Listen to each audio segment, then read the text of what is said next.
जैसा हो दोस्तों, मैं राहुल खन्ना के इस वीडियो में आपका स्वागत है। दोस्तों, आप जानते हो मैं आपके लिए कुछ ना कुछ लेके आता हूँ। हमारे राष्ट्रगान में सीधा प्रांतों का उल्लेख है, आपको पता नहीं है, आप उस पर आपका ध्यान नहीं गया।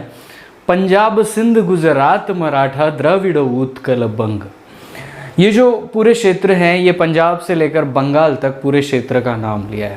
तो हालांकि द्रविड़ किसको कहा गया, ये बहुत इंपॉर्टेंट है और इसी शब्द को लेकर हम खोजेंगे कि द्रविड़ किसको कहा गया है।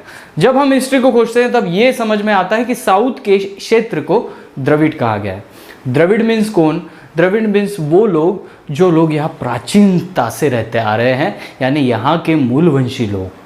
तो द्रविड़ में आप गूगल बाबा कर लो या किसी इतिहासकार से पूछ लो, द्रविड़ में कौन कौन सी कम्युनिटी आती हैं। तो यानी द्रविड़ इस वर्गीकरण में ट्राइब लोग और अन्य लोग भी आते हैं, लेकिन बहुत सारे ऐसे ट्राइब का वर्गीकरण वहाँ पे है और प्रमुखता से वहाँ पे गोंड जनजाति या गोंडवाना लैंड का उल्लेख किया जाना चाहिए। ये होना ही चाहिए, क्योंकि हमारे इस भारत देश को 25 करोड़ से भी पहले का इतिहास देने वाला ये गोंडवाना शब्द है।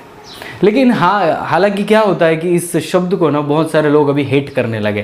गोंडवाना नहीं जमता। क्यों नहीं जमता? नहीं, आपके गोंडवाना को कोई सबूत नहीं, आप ऐसे ही चिल्ला दो। अरे सबूत है भाई, सबूत है।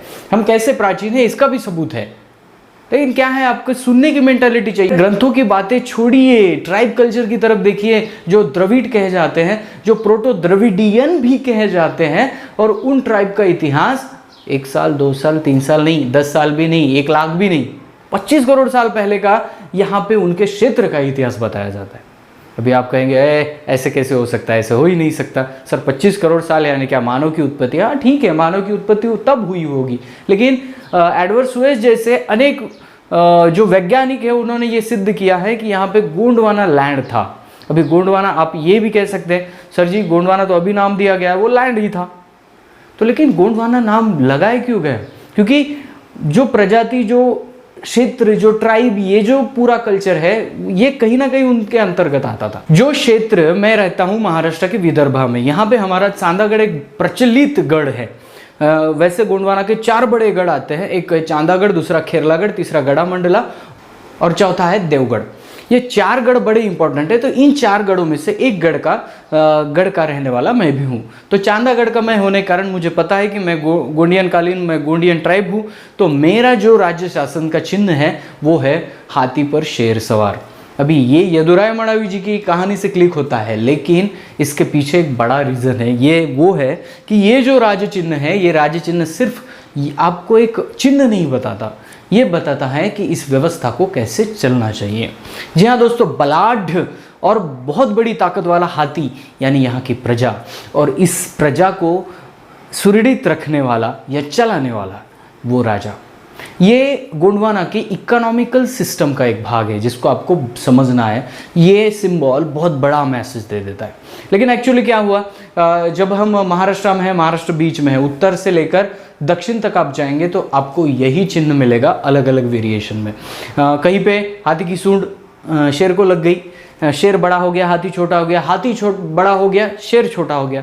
ऐसी बहुत सारी चीज़ दिखेगी। कर्नाटक से आप तमिलनाडु तक जाओ और पहुंचो तो वहाँ उसको याड़ी कहते हैं। उनका एक ही कहना है कि ये याड़ी रखने से अशुभ चीज़ें नहीं आती, शुभ चीज़ें आती हैं, यानी ये इस चिन्ह को पवित्र मानते हैं। लेकिन उसके पीछे का सिद्धांत ये है दोस्तों कि ऐसे बहुत सारे समुदाय थे जो प्राणियों के टोटेम को लेकर चल रहे थे, अपने प्राणियों को अपना भगवान, अपना सब कुछ मानकर उस प्राणियों को जतन करते हुए चल रहे थे। कोई वराय ले रहा था, कोई हाथी, कोई शेर, कोई पक्षी, कोई प्राणी। सभी प्राणियों को अलग अलग समुदाय अपना अपना पूजनीय मानते थे। इसे कहते हैं टोटेमिक व्यवस्था। लेकिन मैं एक शातिर अगर हिस्टोरिकल हूँ, मैं शातिर अगर एक लेखक हूँ, तो मैं क्या करूँगा, मैं उसके वराह को लूँगा, मैं इसके शेर को लूँगा, उसके हाथी को लूँगा और एक कहानी बनाऊँगा कि मेरा एक भगवान ऐसे पैदा हुआ जिसने इतने सारे प्राणियों का वेश धारण किया, या उसे क्या कहते हैं हम लोग, उसका जन्म लिया।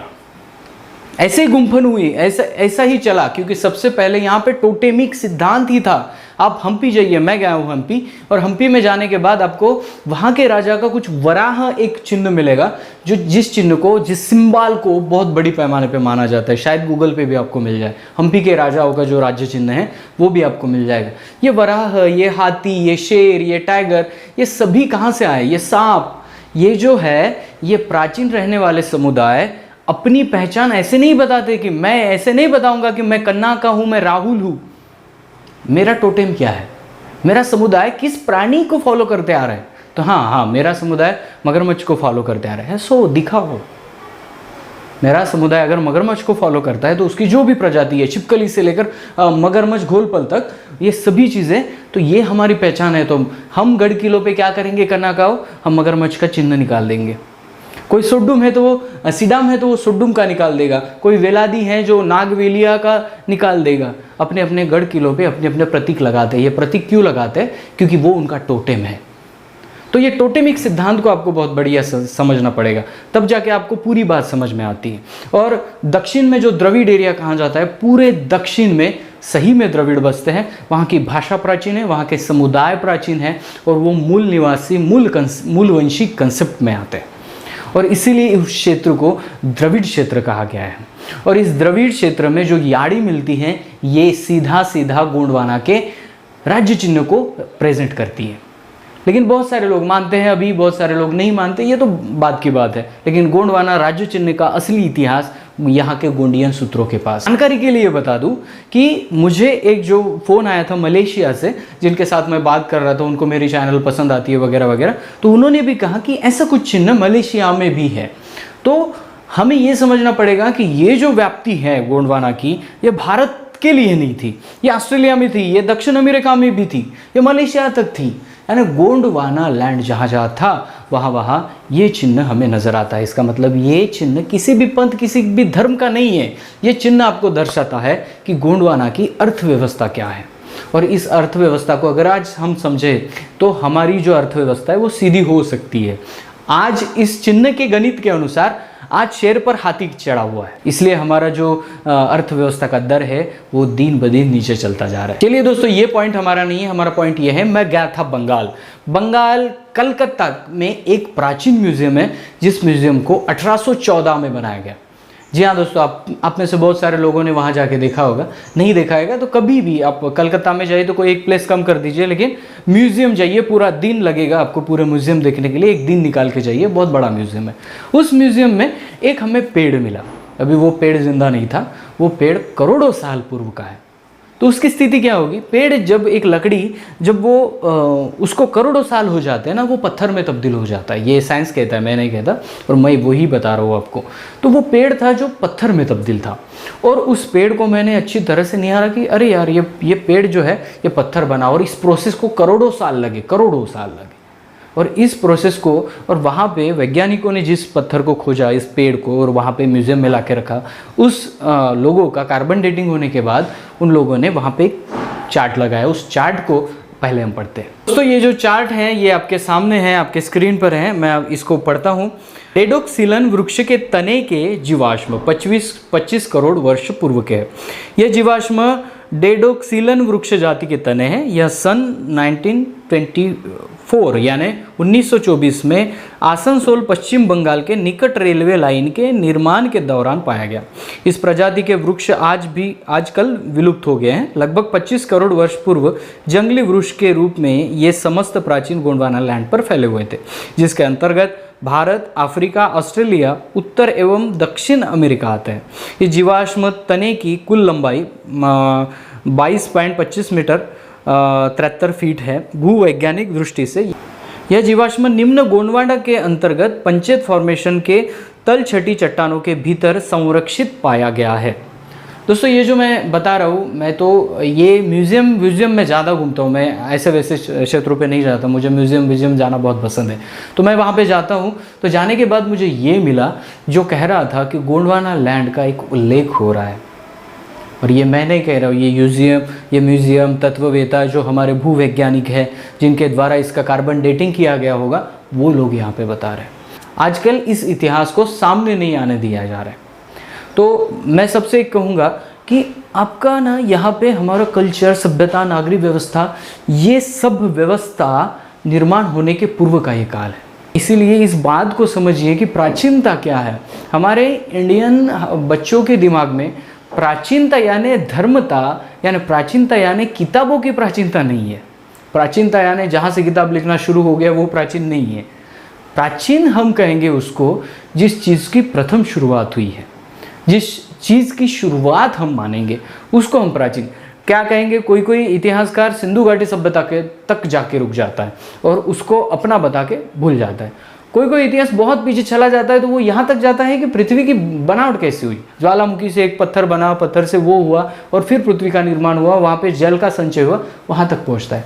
अरे लेकिन इंसान के जन्म से आज तक ये जो प्रोग्रेस चल रही है, या ऐसी वैसी प्रोग्रेस नहीं है। इंसान ने हर कदम पे उसको सीखा है, नागरिक व्यवस्था से गुजरा है, वो गुफा कंदरों से गुजरा है, वो ऐसे टाइम से गुजरा है जिस टाइम का अनुभव उसके पास है, और उस अनुभव को कल्चर मानकर उसने अपने अंदर पिरोया है जो ट्राइब है। इस सफ़र की बात क्यों नहीं करते, और इस सफ़र की बात इस इतिहास को करनी चाहिए। तो इसीलिए मैंने ये जो आपको दिखाया, ये जो म्यूज़ियम गया था तो ऐसे बहुत सारे थे, मम्मी थी और उस म्यूज़ियम में बहुत बढ़िया है। डायनासोर का जो जीवाश्म है वो महाराष्ट्र के गढ़चिरोली ज़िले में है, वहाँ पे एक क्षेत्र है, वहाँ पे है। यहाँ तक कि आप अमरावती चले जाएंगे तो वहाँ पे नज़दीक में धारूड़ है, धारूड़ चले जाएंगे तो धारूड़ में भी हमें बहुत साल पुरानी शैलचित्र मिल जाती है।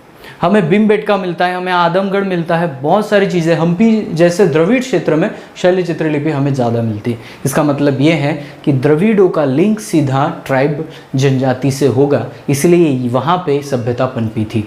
और जहाँ पे हमें ये शैल चित्रलिपि मिलती है, जहाँ पे हमें कोई जीवाश्म मिलते हैं, इसका मतलब ये है कि वहाँ पे जीवों का रेन बसेरा था। और इसी चीज़ों को हम ढूंढ रहे थे और इसी चीज़ों को ढूंढ कर आपके सामने लाते हैं। तो इसलिए आपको ये समझ में आएगा कि प्राचीनता यानी क्या है। तो इसलिए दोस्तों, गोंडवाना और गोंडवाना लैंड का कंसेप्ट भारत के लिए नहीं है।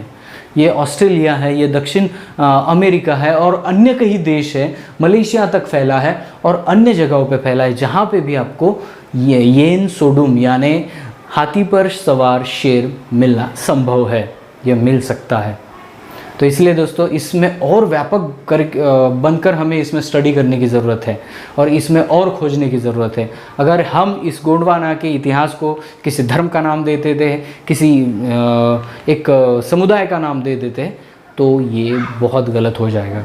तो इसीलिए वैज्ञानिक भी, जो ईमानदार प्रामाणिक वैज्ञानिक है, वो आज भी गोंडवाना लैंड का उद्देश्य, गोंडवाना लैंड का जिक्र करते हैं अपनी किताबों में, अपने राइटिंग में। लेकिन गोंडवाना लैंड को जिनका मानना ही नहीं है, क्योंकि किसी के हिस्ट्री में गोंडवाना लैंड पे कोई लड़ाई नहीं हुई है, तो उनका गोंडवाना लैंड से कोई संबंध ही नहीं बताया जाता, तो वो लोग इस इतिहास को नहीं मानते। तो आप सभी को निवेदन है, इस प्राचीन इतिहास को ज़रूर मानिए और आगे भी पढ़िए, बहुत कुछ मिलेगा और उदाहरण मैं आपके सामने लेके आता रहूँगा। तो वीडियो अगर पसंद आता है तो लाइक शेयर कमेंट कर देना। मेरी ऐसी एक बढ़िया किताब है जिसको आप डाउनलोड करिए, ई बुक है, उसका नाम है भारतीय सभ्यता कौन सी। उस बुक का लिंक डिस्क्रिप्शन में जाइए और वो बुक परचेस करके पढ़िए। वो भी बुक मेरे नज़र से आपको बहुत पसंद आएगी। मिलते हैं अगले वीडियो अगले टॉपिक के साथ, तब तक के लिए जय सेवा, जय जोहार, जय आदिवासी, जय गोंडवाना, जय भीम।